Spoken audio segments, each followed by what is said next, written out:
Hello everyone, তোমরা সবাই কেমন আছো? তোমাদের ভালোবাসায় আমরাও ভালো আছি। তবে এখন একটু খুব ভালো নেই, কারণ আমার মেয়ের খুব শরীরটা ভালো নেই, খারাপ। ওর কাল 2-3 দিন ধরে ওর খুব জ্বর হচ্ছে। তো দেখো, এটা কালকে সন্ধ্যেবেলার ব্লগটা তোমাদের সঙ্গে শেয়ার করছি। ওকে নিয়ে আমি চলে এসেছি ডাক্তারের কাছে, কারণ ওকে যে ডাক্তার দেখে তো তার কাছেই নিয়ে এসেছি। ও যবে হয়েছিল 1 দিন বয়স থেকেই ওই ডাক্তার ওকে দেখে। তো দেখো, এখন ডাক্তারখানা এসে লাইনে দাঁড়িয়ে আছি, ভেতরে লোক আছে। তো আমার দেখানো কমপ্লিট, এখন মেয়েকে নিয়ে আমি বাড়ি যাচ্ছি। এরকম ওষুধও আমার কেনা হয়ে গেছে। তো ডাক্তার বলছে ভাইরাল ফিভার, কোনো ব্যাপার নেই, ঠিক হয়ে যাবে। তো দেখো, আর এটা হচ্ছে আজকে সকালের ব্লগ। মেয়ের যেহেতু জ্বরের মুখ, তারপরে বড়মশাইয়েরও ছুটি, তাই আজকে সকালে করেছিলাম লুচি।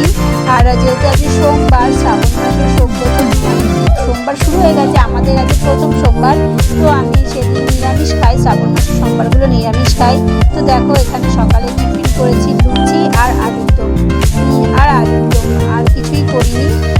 আর দুপুরে রান্না করেছিলাম নিরামিষ রান্না, ডাল আর যা যা ছিল। তো দেখো, এখানে মেয়ে ওকে ফ্রেশ করি, ওকে খেতে দিয়ে দিয়েছি। তো আমার এই মিনি ব্লগটা এখানেই রাখছি। যদি ভালো লেগে থাকে সবাই একটু পাশে থেকে টাটা।